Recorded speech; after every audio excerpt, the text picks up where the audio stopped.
Hey everybody, welcome to Latter-day Struggles. This is your host, Valerie. I am excited to be here with you today. I made a commitment a few days ago when many of you reached out and asked if I would respond to the recent news item from President Dallin H commenting on, well, actually, let me go ahead and just give a little bit of a backstory for those of you who might be new to this information. I don't know that that's very many of you out there, but just in the spirit of starting from scratch, it would appear that last weekend, President Dallin H was at a temple dedication in Idaho, at which point in time he was interviewed, and there were a series of different questions that came up.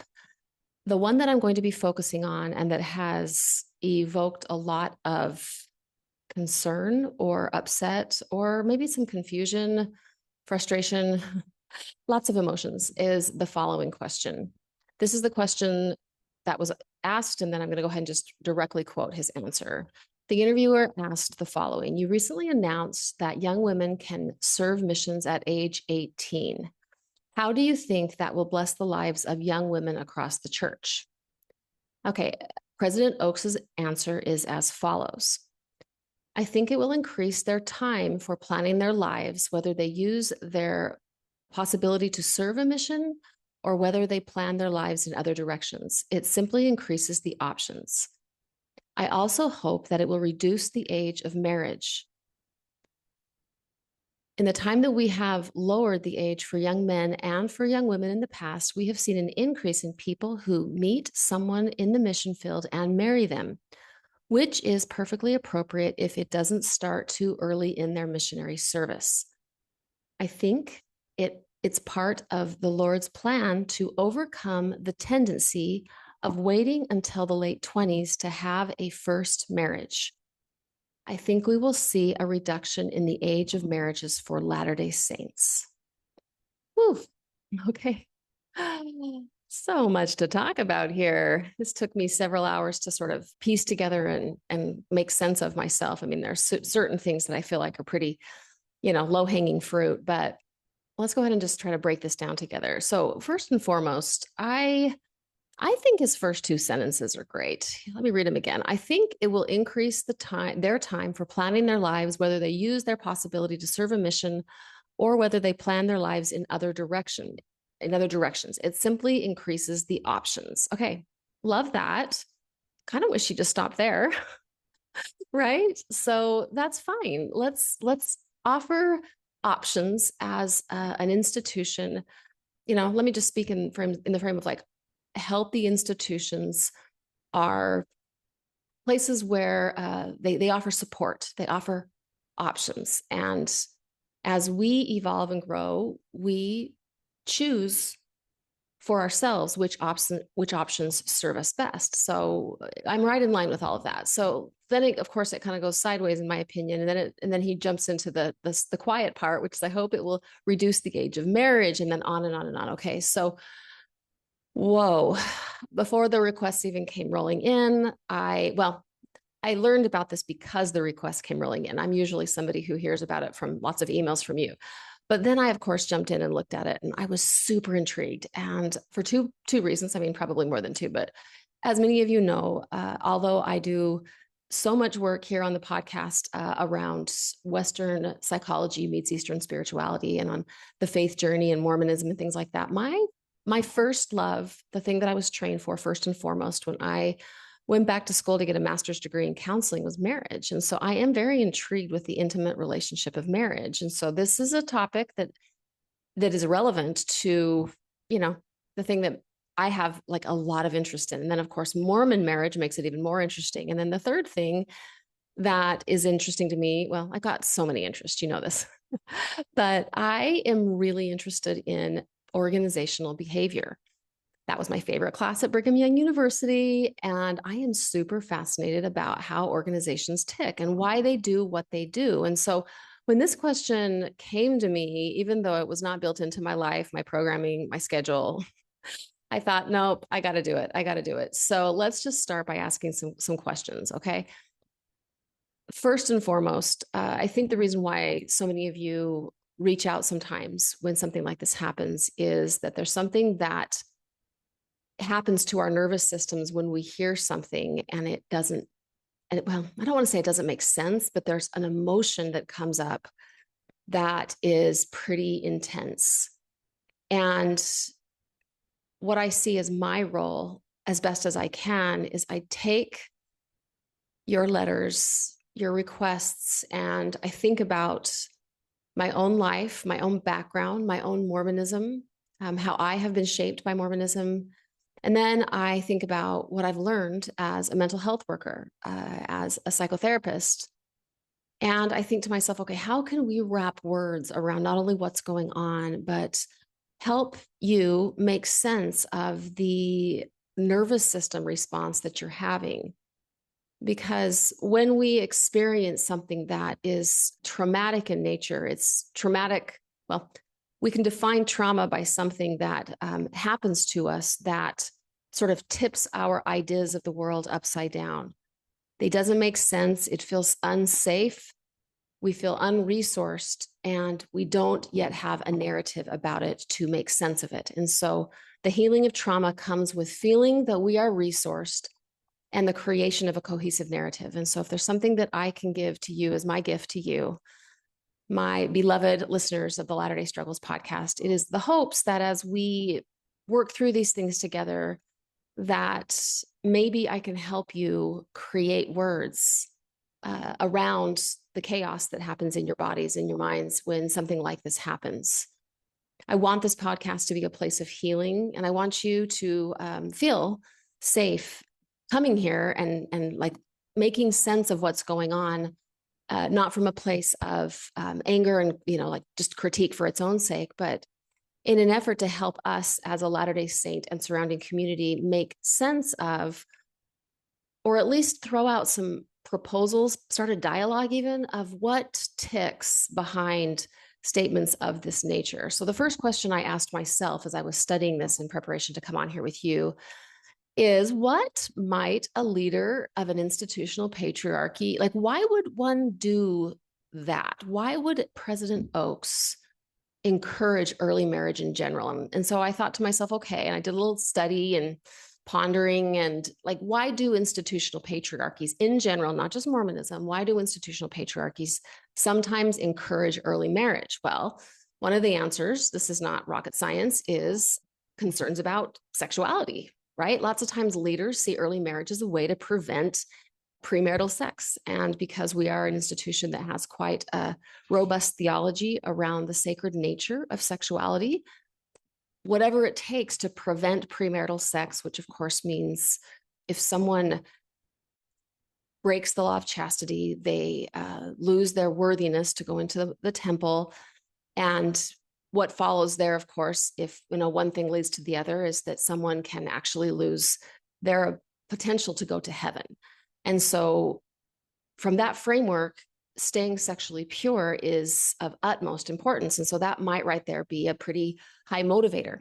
A second motivator for early marriage might be that in some societies, some tight-knit societies, these can be religious or secular, early marriage is actually rooted in tradition.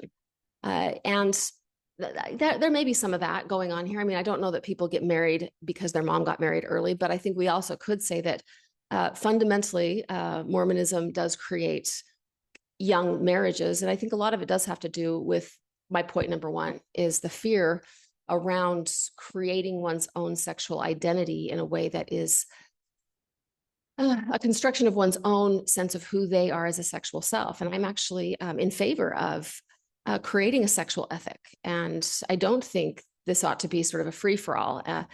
And that's just me. But I also think that sometimes using a fear of sex as a driving factor to get married, of course, is very problematic to say the least. Now, this third point is the one that I think we're going to land on and spend most of our time on today. Why might a leader of an institutional patriarchy encourage early marriage in general? I think, and this is all hunch, I think this has to do with stability, community stability. Marriages can strengthen Mormon social bonds, creating families earlier helps bind individuals more tightly to the Mormon community norms and values.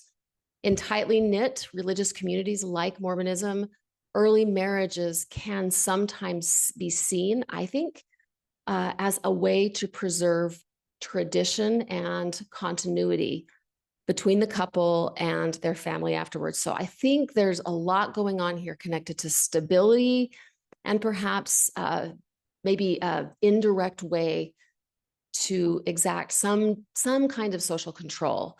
And again, they're not forcing anybody to get married early, but they're sort of setting the stage, preparing conditions to make it very conducive for young men and young women to marry earlier. Okay, so let's just spend a second talking about, are there any, I wanted to sort of like broad sweep, like let's look at like pros and cons if there are any. I thought to myself, okay, what might be any pro to getting married early? And actually, if you're somebody who studies this and you're smarter than me, please let me know if I'm wrong on this, but I really didn't, there's not a lot of data out there that says, you know what, it's in someone's best interest to get married younger as opposed to older. And we're talking, I suspect it would be different if we were talking about after a certain threshold, in one's age, maybe the data would change, but we're talking late teens, early 20s, as opposed to after the mid 20s, right? And that sort of in that age range, right? There just aren't any, there's nothing out there to my knowledge that's data driven that says these are the solid benefits of early marriage. You might find cultures and little social pockets that have ideas around the value of early marriage, aka sexual purity is preserved and things like that. But as far as just like general data, not so much. Okay, but let's talk a minute about on the other side of the question, the extensive research around the extensive research in the fields of public health and social sciences that highlight that there are numerous risks and drawbacks associated with early marriage, as in late teens, early 20s. I'm going to just review a few of these. First and foremost, hold on. For me, I always like to think about the development of the brain. Our executive functioning skills that are here on the front top of our brain, our prefrontal cortex, takes at least 2.5 decades to fully develop. Even then, that's if we're lucky. That's if we've been really, really parented well and everything's gone just right. It takes till about the age of 25 to even develop skills of emotional regulation, to just develop those executive functioning skills, impulse control, and even to sort of dip into anything that looks like the healthy beginnings of identity formation. And keep in mind that when I say identity formation, it is not formed by even the mid-20s. We're just getting off to a good start in the mid-20s. So the brains are not developed. Boys' brains or girls' brains are not developed by the mid-20s or before the mid-20s. And so we're really talking about two people that are not stunted. They just aren't like fully, baked. The cake is not fully cooked quite yet in terms of the brain. And so there's going to be a lot of strain. Well, let me just even go backwards from that. We don't even really know who we are. I mean, I guess we never know who we are, even like beyond that, but like we really don't know who we are when we are, adolescents, right? I mean, we're talking about really trying out what it means to be me in those adolescent years. And so if you can only imagine making one of the most significant, if not the most significant decision that you will make, that will change the trajectory of your whole entire life if you stay in that relationship, when you're not actually functioning on a fully formed brain. That is a very high risk factor. Marriage also, I'm moving to another point here, marriage is stressful.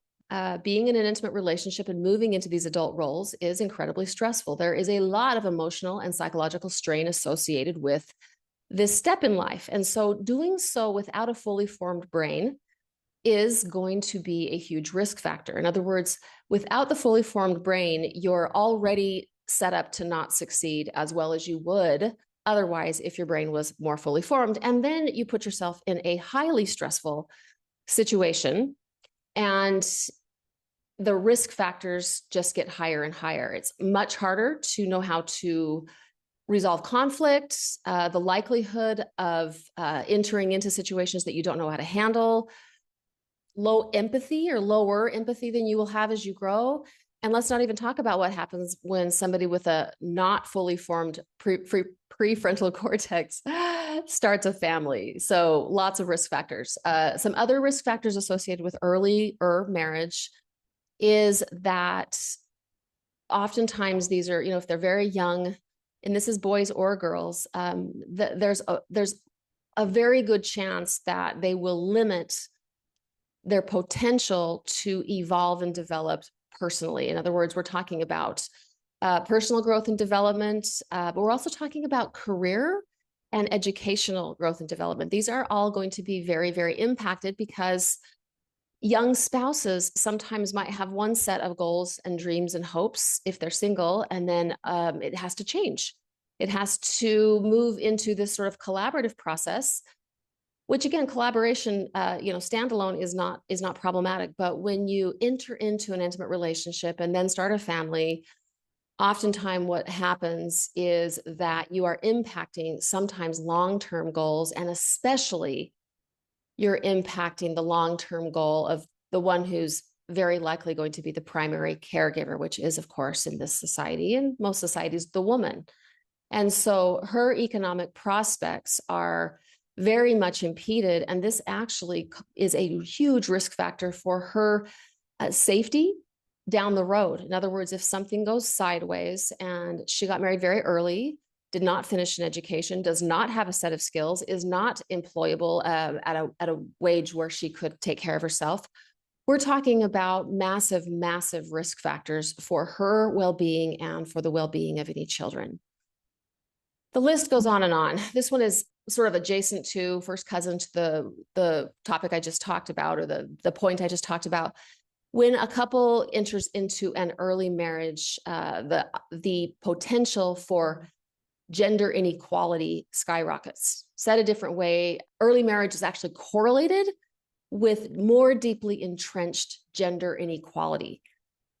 So again, if early marriage happens, oftentimes followed by a family, what we're doing is really creating a chasm between a professional male, traditional, go out and work, and the more like the trad wife, the trad mom, whose autonomy becomes very, very limited. And it increases her vulnerability to domestic abuse, her decision-making power.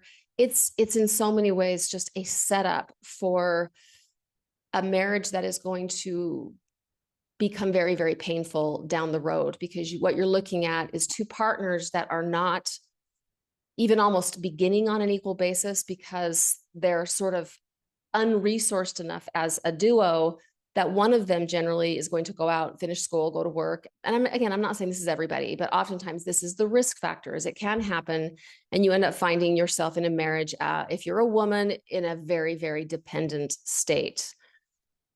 Also, if you're a man in this marriage and you are the primary provider, you put yourself in harm's way in other completely different ways, in that you curtail your own psychological, spiritual growth and development, because oftentimes we live in a world where a one-income household is a household that is comprised of a completely burned out female doing one sort of specialized role, and a very completely burned out male doing a separate specialized role, and neither of them are thriving. A couple of other risk factors is social isolation. There are developmentally appropriate things, activities, experiences that young people, older adolescents, young adults, when they are able to have these, such as social experiences, educational opportunities, travel, things like that, that actually are a really important part of exposing them to a pluralistic world, to exposing them to different thoughts, feelings, ideas, beliefs, cultures. And when one moves out of, say, for example, high school and immediately into marriage, they really lose, oftentimes for years and years and years, or maybe for their whole lives, opportunities to actually see a world larger than their own little home or little community. And that isolation sets in, and that can bring about a lot of mental health issues. You got mental health issues, but you also have just identity development stagnation. And so all of these are risk factors that lead to a higher potential actually for divorce. And one of the things, I'm going to go into some studies that I saw and I looked at in the last few days, I want to highlight and underscore is that most of these studies don't isolate age as like the only risk factor that makes for a higher divorce rate, because that's really hard to isolate. And the reason they can't just like manipulate the one risk factor is because of all of the other items that I just mentioned, meaning that there's a real kind of a correlation between age, lack of resources, lack of maturity, things like that. And so it becomes a little bit problematic to say it's just age, but in many ways, this is a constellation of symptoms, I guess you could say, that shows up in people that marry younger, that causes for, or that becomes just in general riskier for a marriage to thrive.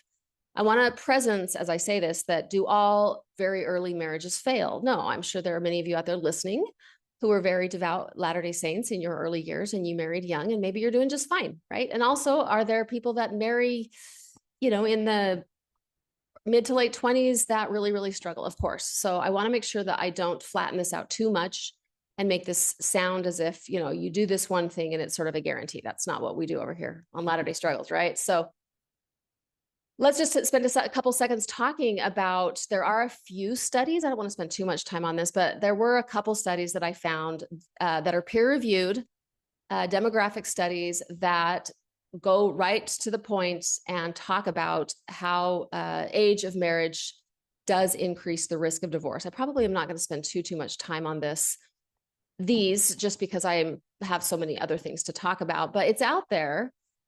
Peer-reviewed sociological studies, demographic studies that really look at how we are impacted by the time that we let me say that differently, that young people put themselves at higher risk for dissolution of intimate relationship and marriage when they marry younger. And I want to just highlight that for just a second, because it's challenging in the face of this news that President Oak said the other day, that it would appear that in some ways he's not regarding this data, this research. And I'm going to talk a little bit about why, because there's sort of another set of data that I think he is regarding quite seriously, that I think is actually guiding his argument. Hold on, I got to get a drink really quick here. The data that he is potentially looking at, and again, I'm over here just making hunches, trying to make sense of this. It might surprise you all to know that he didn't tell me this. We're not BFFs, unfortunately. I don't know, but I'm just thinking about, again, I like to kind of peek behind the curtain, or at least pretend that I'm trying to peek behind the curtain of like what's going on and why are those levers moving that way. My hunch is this: as I was digging into the data sets around early marriage, I stumbled into a couple of articles published through BYU that actually have pretty solid numbers connected to a correlation between temple marriage and lower divorce rate. The data point one that I want to throw out there is an article called "Temple Marriages Are Less Likely to End in Divorce. Insights from the B.H. Roberts 2023 Current and Former Latter-day Saint Survey." This is a BYU Studies journal, volume 63, 63.3, I guess is maybe how they say it. It's written by Stephen Cranny and Joshua Coates. And these authors investigate the correlation between temple marriage and divorce. And they do indeed find that those who are temple married, and let me go back and just share, it's a pretty big sample size, 1,675 respondents were in this data set, and they show that temple marriages today have a divorce rate in the range of the mid-teens to the low 20s, which is significantly lower than the national average, which is approximately and has hovered around 50% for quite some time. This is very interesting and pretty compelling. right? It is. It gave me pause when I saw it myself. A second article, which is not quite so current, but I have to mention it because the title of it tickles me. This is from BYU as well. It's called The Four C's of the Mormon Family: Chastity, Conjugality. I actually practiced that word before I came on here. Sorry, I have to start over. The Four C's of the Mormon Family: Chastity, Conjugality, Children, and Chauvinism in the religious and family connection. And this comes from the social sciences perspective. It was edited by Darwin Thomas, written by Thomas Heaton. And it's also from religious, no, I don't think that's I said also, I guess what I mean is it's from the Religious Studies Centers at Brigham Young University. So they went ahead and just had to call out that chauvinism is actually one of the fundamental characteristics of the Mormon family. Oh, that's why I had to I was like, I have to look at them. And I'll confess, I read like 90% of the article because I couldn't not. That's back from 1988. But their points in this article, once again, is that there is, in fact, a lower divorce rate among temple married LDS when compared to the national average. Also, they talk about how active temple attending, church attending members have lower divorce rates than less active members, and they have a lower divorce rate than the general population. Okay, this is once again pretty interesting. Okay, so we're talking about a correlation. Now, mind you, this comes from two Brigham Young University studies. I do have to confess, I do not know if they're peer reviewed. I would suspect some of them are, and maybe some of them are not. But let's just give them the benefit of the doubt and say these are they're reliable studies. And what we're finding here is that if you're temple married, you divorce less often. That to me might be driving what's going on here. Let's break this down even just a little bit more. Okay, so what my hunch is this. My hunch is that the brethren at the highest levels of the church are concerned about the well-being of not only the church itself, which is completely makes sense. This is their thing. They're in charge of the church. And for many of them, this has been, something they've done for decades and decades. They care about its growth. They care about its thriving. I also believe that at least a cohort of the brethren, if not many, if not most of them, are very well aware that the times they are a-changing and that we live in a world that is very different than the world where they were raised. The internet is a big piece of that, the democratization of data, good troublemakers like myself and others out there. We're talking about things. We're offering a worldview that is more pluralistic in nature. We're offering a psychological approach to what feels like it's healthy, theologically and relationally and otherwise. And so they are worried about the uptick in this thing that's happening in marriages. I was going to say this thing without a name, Betty Friedan, right, from the Feminine Mystique. But no, it does have a name. We call it the faith crisis. We also call it the faith expansion journey here on the Latter-day Struggles podcast, right? That this is not a bad thing. It starts feeling really crisisy, but as we evolve and grow, we come to recognize that, oh my goodness, this is good. I'm on schedule. I'm supposed to be growing. I'm supposed to be evolving beyond my early stage faith. But my contention is that, of course, the brethren do not know that. What they do know and what they see and observe is that in many cases, marriages are struggling in the LDS Church, and mixed faith marriages are destabilizing the LDS narrative. And what I mean by that is, according to the theology, a woman and a man, a heterosexual woman and a man, need to be married in the temple, having the very same beliefs for that family to be together forever. So even if you have a mixed faith couple that is very understanding of one another, and if they're doing great and whatnot, the narrative itself becomes quite complicated. And therefore, there probably is a sense or a desire to mitigate that problem, this uptick in faith crisis, couples either divorcing because the believing spouse in some cases feels that he or she has to choose between the church or the partner because of the eternal marriage and family kind of thing. And then you find the complexity of these couples that are even like making it work. Parenting becomes very complicated. Now, many of you know this firsthand. The divorce risk increases. And this is a risk factor to not only raising more children in the Latter-day Saint Church so that they can become baptized and become missionaries and marry in the temple themselves. It causes a weakness or a potential. I'm not going to say potential. I think it's a realized weakness in the church. If we can't keep these marriages strong in the church, then not only are we losing today's Relief Society and elders quorum presidents and so forth, but we're losing the next generation and on and on and on. And so my sense is that they're trying to focus on what can we do to prevent this marriage crisis that's going on.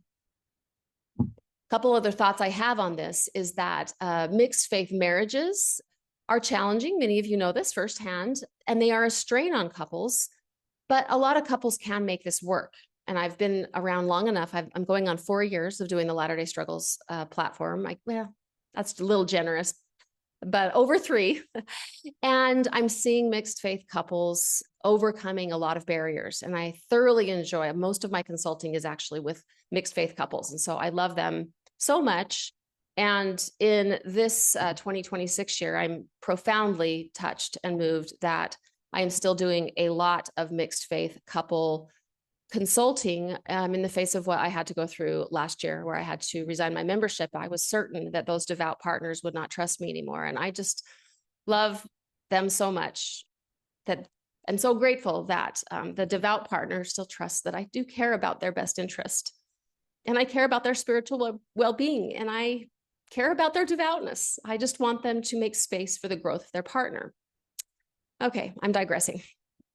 But these marriages are a strain on the couple, but really from the perspective of President Oaks, they're actually a strain on the church itself. It strains the theology of the church.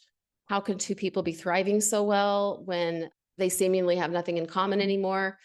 I think it's a strain on the theological nature. It's a strain on the theological structure of the church because eternal families or the eternal family theology depends on alignment of beliefs between partnerships. And so conceivably, there really isn't a viable way for partners to thrive and for families to thrive in Mormonism according to that particular theology. Also, it becomes very challenging to be a parent in a mixed faith couple because the parenting narrative, according to Mormon theology, depends on parents being united and being sort of the same. So we've got the struggles in the marriage itself, which is huge. But theologically speaking, the brethren don't want mixed faith couples in there because they're causing complexities with how to even manage the theology itself. In other words, it's a lot simpler back in the old days. And in some cases, it still feels like we're trying to like strain back into this. If people would just keep their faith crises inside, right? And I think that to some degree, that's what people had done generations before. I have actually talked to people who started a faith crisis, let's just say, for example, in the 70s or 80s. And they have said to me, I've pushed this down for 30 years or whatever, because there was no Latter-day Struggles platform. There was nowhere to go to talk about this. Nothing was normalized. And so I put my head down and I kept it to myself because I had no resources and certainly no community beyond my devout Mormon family and partner, and even friends sometimes. And so there seems to be, in my opinion, a motivation, a pretty strong motivation to try to manufacture ways to help young couples that are devout find one another and really get sort of plugged in to Mormonism as quickly as possible so that we can maintain their sort of uniformity as much as possible. Okay, so that's my hunch, right? Is that they're really wanting to keep, or I guess increase, devout couple marriages. And so what better thing to do than to increase the settings where you can sort of matchmake young men and young Mormon women. So it's kind of like the BYU thing that we've all sort of known was there for a long time has now formally been extended to the mission field. We could all probably, many of us may argue it's always been there, right? But it's now sort of become more official. Okay, I'm going to throw out sort of a counter script, and some of this is going to it's going to begin sounding pretty similar, but I'm going to actually integrate a little bit of my interpretation of this as a mental health worker. My proposal is that, hold on. I think that the idea may be something like this. I'm not saying this is an explicit flow chart somewhere, on South Temple. Maybe there is, maybe there isn't, but this is just how I sort of see this going down. If you have more young LDS boys and girls serving missions, then you increase the likelihood of these exact same, more similarly aged boys and girls becoming return missionaries and marrying. This earlier marriage, because they're starting missions younger, it translates into earlier immersion into traditional gender roles and especially traditional mothering roles for the women. This reduces or delays and sometimes maybe completely curtails the differentiation of self in the women and men. And the hoped for outcome of this would be a lower incidence of faith crisis, or we could call it more generously faith expansion, evolution, consciousness awakening. And when you lower the incidence of psychological growth and development, you also lower the incidence of a diversion from devout Mormonism. Then you end up with fewer mixed faith marriages. Then you have a lower divorce rate within the Mormon system. And then you end up with a more stable and cohesive Church of Jesus Christ of Latter-day Saints. So this, in my opinion, is the unstated and maybe not even fully understood goal, in my opinion, to limit or perhaps completely curtail altogether the differentiation of self of the woman, certainly, because the woman in this day and age is the one that's generally having the faith crisis, but all the better perhaps if you can curtail the differentiation of self of the woman and the man.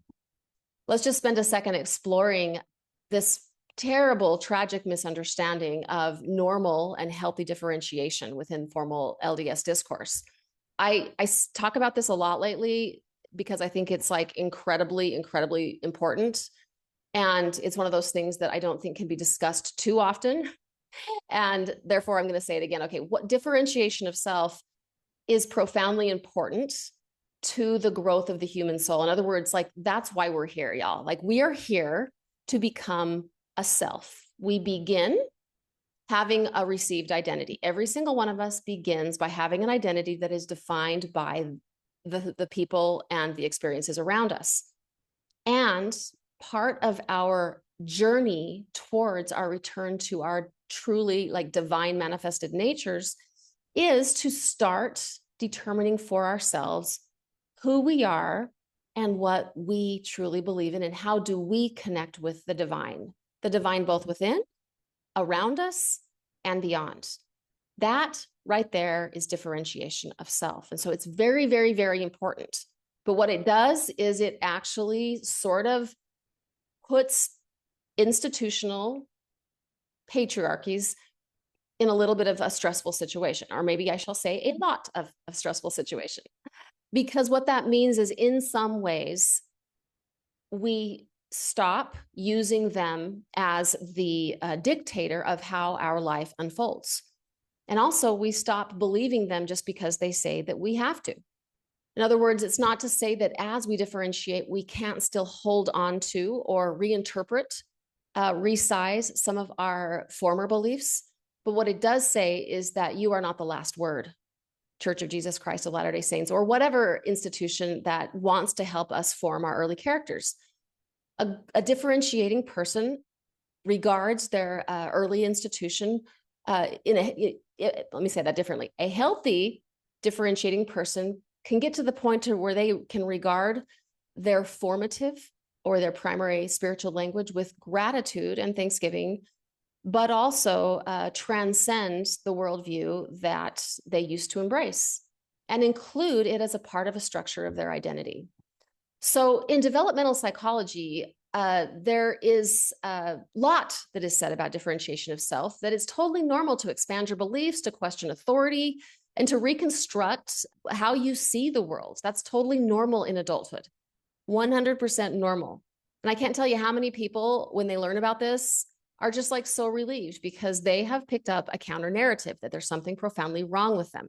Because in LDS rhetoric, these very exact same normal adult differentiation processes are often framed as spiritual failure, betrayal, deception, and they bring up a lot of threat in everybody around us. This matters a lot in our relationships, but it might matter the most in marriage, because when one partner grows and another partner may still be growing inside of the faith, but they're not having a differentiation journey, what we're experiencing right now is that the growth of the person differentiating is not seen as developmental. It's not seen as a reason to sort of celebrate the same way we would when a child learns to walk. It is actually seen as a defection, as a betrayal. And I've seen this countless times. It is absolutely seen as a betrayal. And so women and men who go on these deepening faith journeys are going through normal steps of growth and development, and they're healing. They're learning how to find their voice. They're learning how to find their emotions. They're equilibrating masculine and feminine energies. They're doing all of this beautiful sacred work. And they're just actually, for the most part, doing what human beings do. Now, everyone doesn't differentiate all the way through the arc of what is possible, but those of us here in and around the Church of Jesus Christ of Latter-day Saints who are having a faith journey, we are differentiating. That is exactly what is happening. And the natural outcome of that is always going to be more complex thinking skills, the tendency to question authority, and the beginnings of defining oneself on one's own terms. And that also includes oneself spiritually. And we ultimately decide for ourselves who we are and what we believe in. Incidentally, just to sort of circle back to President Oaks's, hopes for young women to sort of go on missions early so that hopefully they can perhaps marry earlier and get kind of plugged into the system. I'm not of the belief that every single young woman that goes on a mission is going to, forever and always be plugged into the church, because as I had mentioned in the op-ed that I wrote in the Tribune a few weeks ago, my differentiation journey actually began on my mission. But I will also admit it was many, many, many years before I finally kind of came to myself, and everyone's journey is very, very different. So let's just do a little bit of, I'm going to just pause and review a couple of things as we're wrapping this up.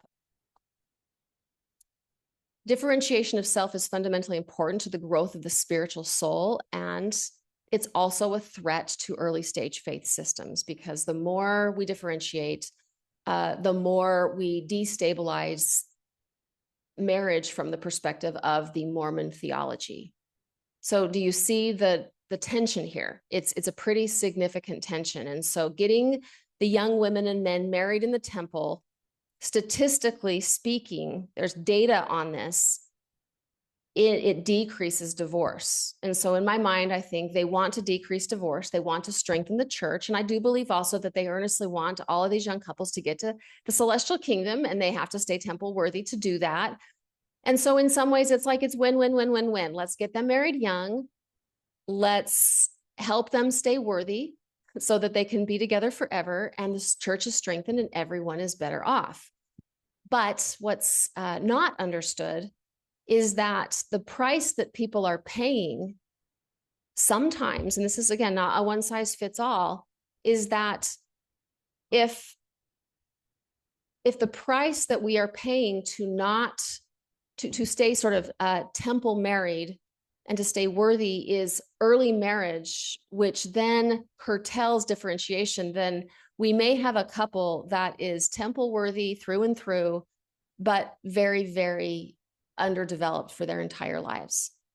I want to be very clear, that is not every couple that is active in the church, that are two peas in the pod in terms of their own growth and development and that stay active their whole lives.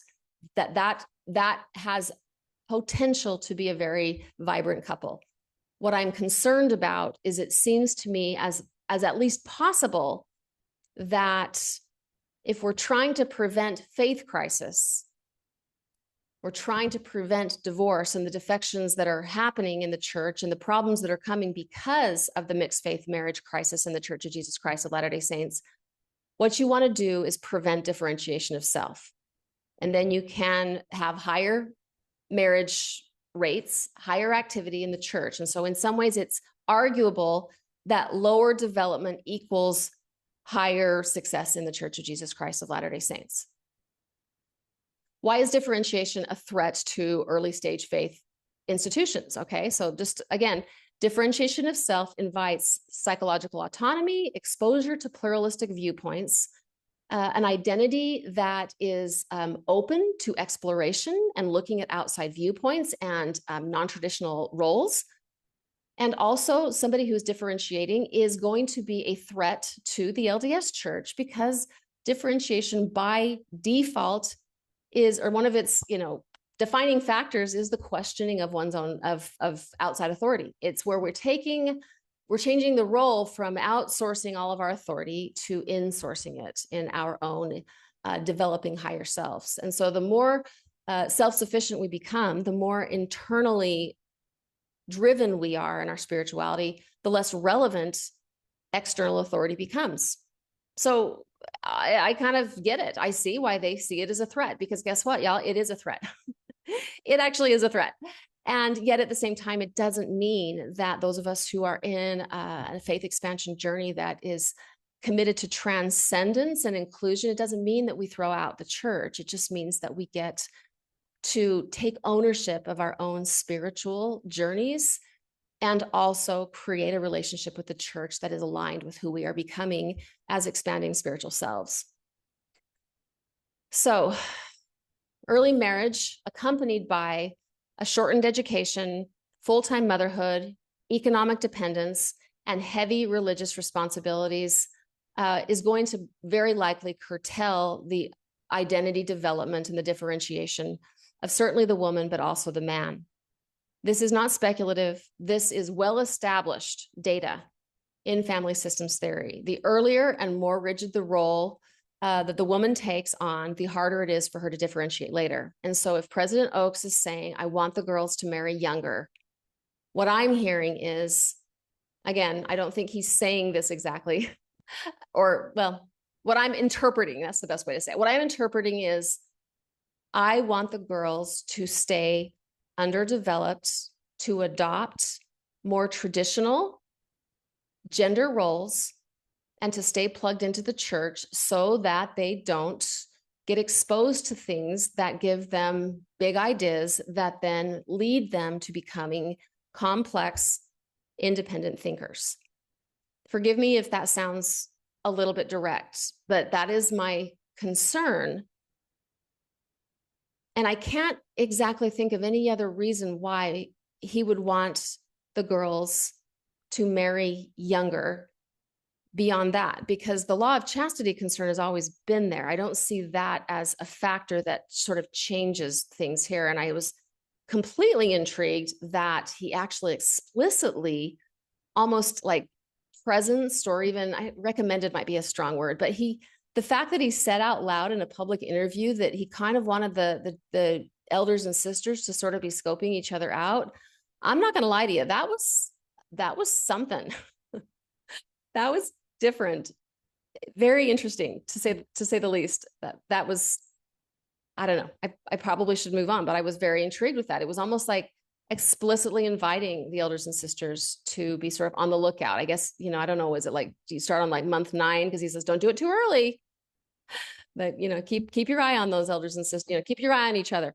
Okay, so if, the status quo remains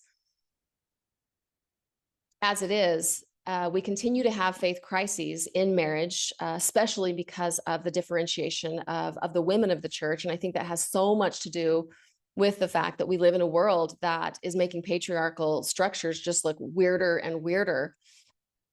And so, they're clamping down. They're trying to respond to the culture that we live in. And keep in mind, y'all, that these because it's a gerontocracy, they have lived through, we're talking the 30s, the 40s, the 50s. They have seen a major change in the world. And the interpretation may be that the world is kind of going to hell in a handbasket. Really, in many ways, what is happening is an awakening of further light and truth, a restoration, if you will, to use one of our own Latter-day Saint words. Okay, so what might a different solution be? My thoughts on this is that, oh, you know what? I feel like I want to go back. I feel like I skipped something that really matters to me.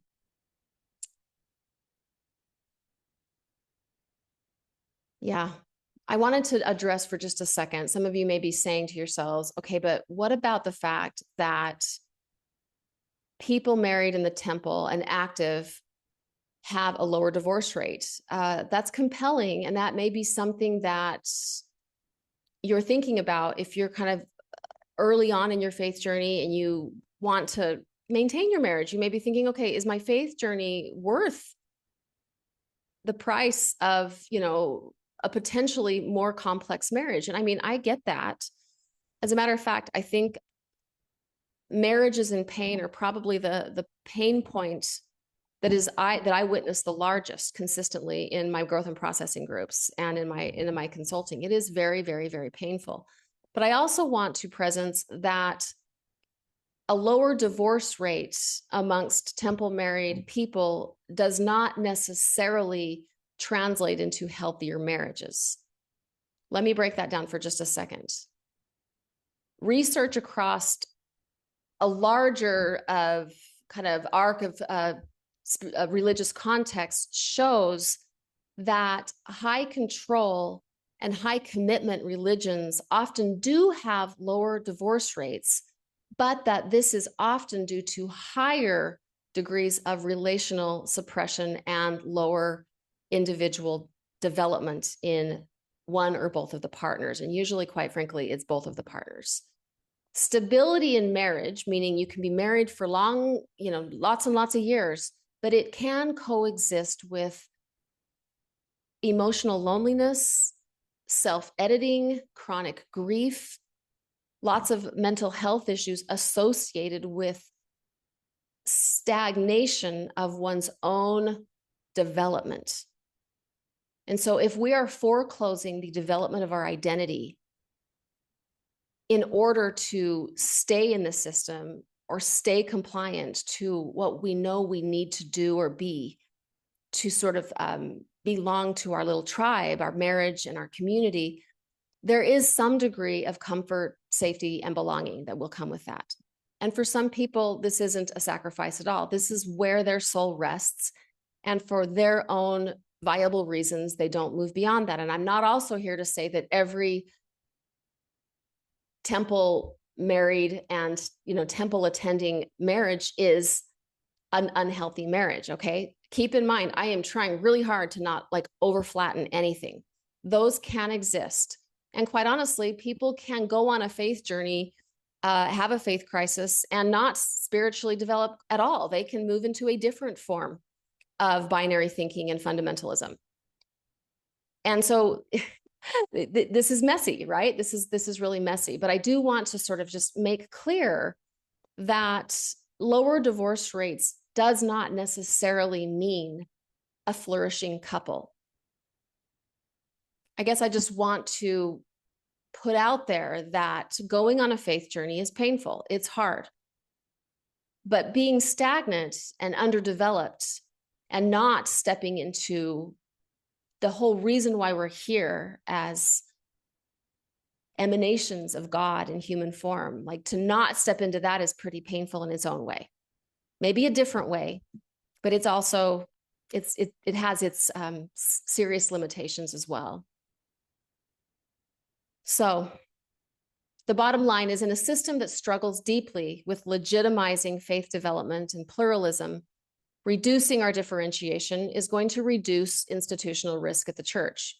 The church thrives with underdifferentiated people, and certainly with underdifferentiated marriages.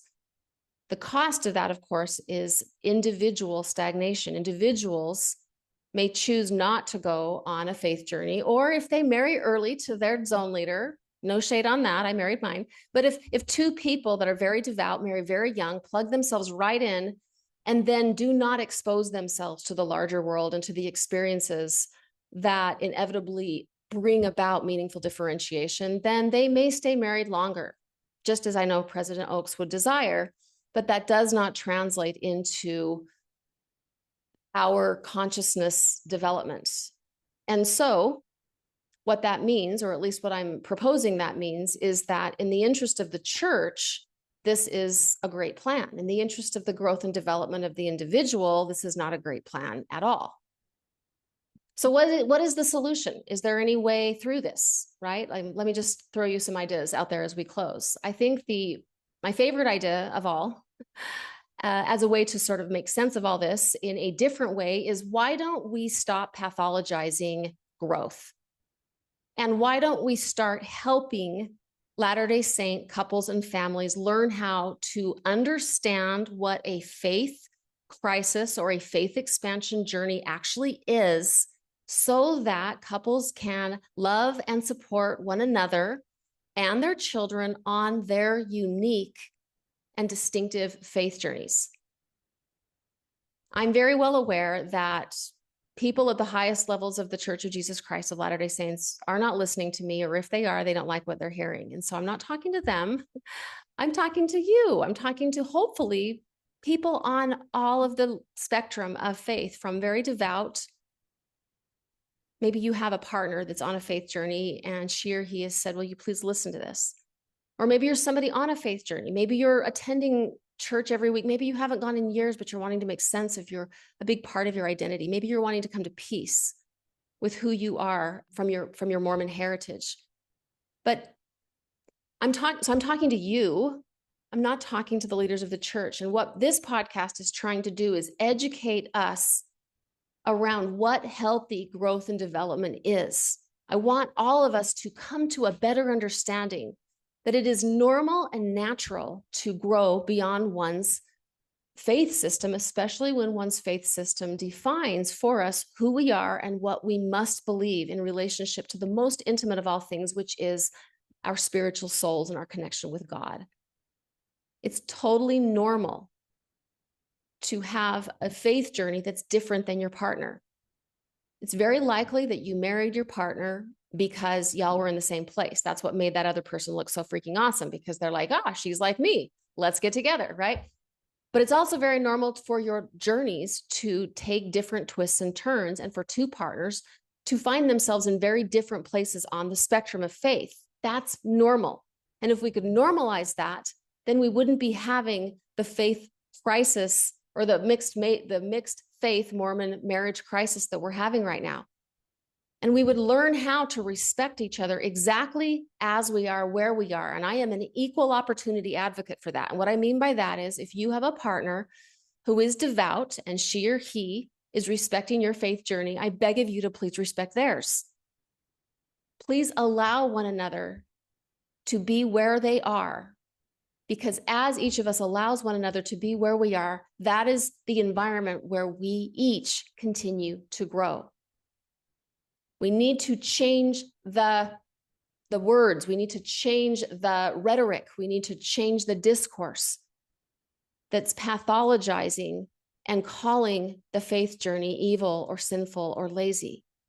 If we could do that, then we don't have to do this alternate path, which is let's curtail the actual growth and development of individuals to preserve underdeveloped Latter-day Saint temple attending marriages.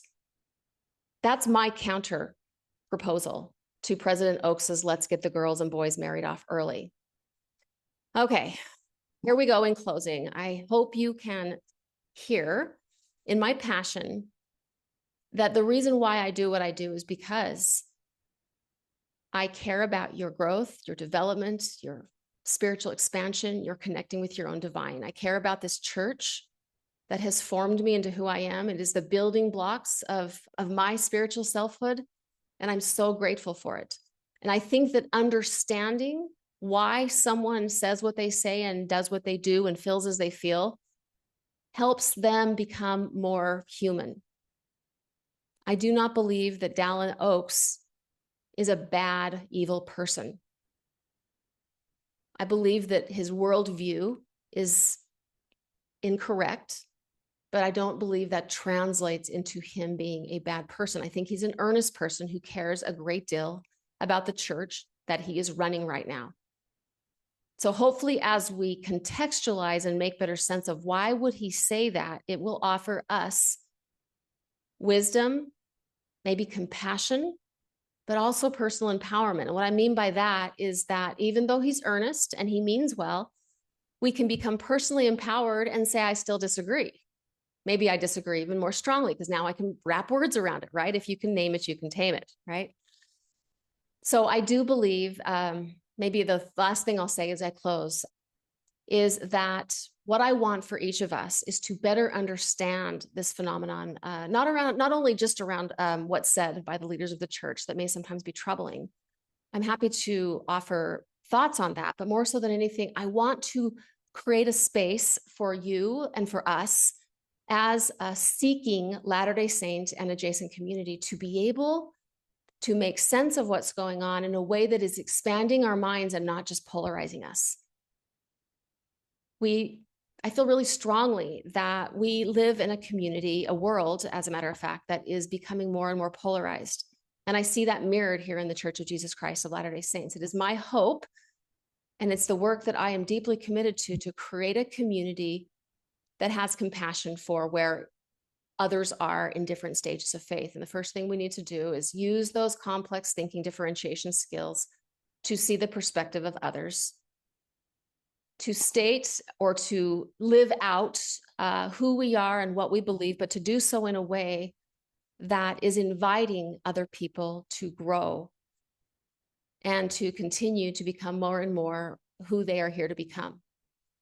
And I think if we can do that, what we're doing is actually not only expressing, but we're modeling and actually discovering in these interactions our own divinity and why we are here, which is to grow, to increase our perspectives, to expand, and to love. So that's all I've got. I would love to hear from you. If this resonates with you, please share this episode far and wide. And I thank you so much for supporting me here on this work that I do with you. Take care, y'all. Bye-bye. Thank you for listening to Latter-day Struggles. Your support for this podcast is extremely valuable to us. If Valerie's work has made an impact in your life, please consider leaving a 5-star rating and review. For info on webinars, classes, support groups, and live events, click the link in today's show notes or visit our website at latterdaystruggles.com. Latter-day Struggles is a proud member of the Dialogue Podcasting Network. Dialogue Podcast Network.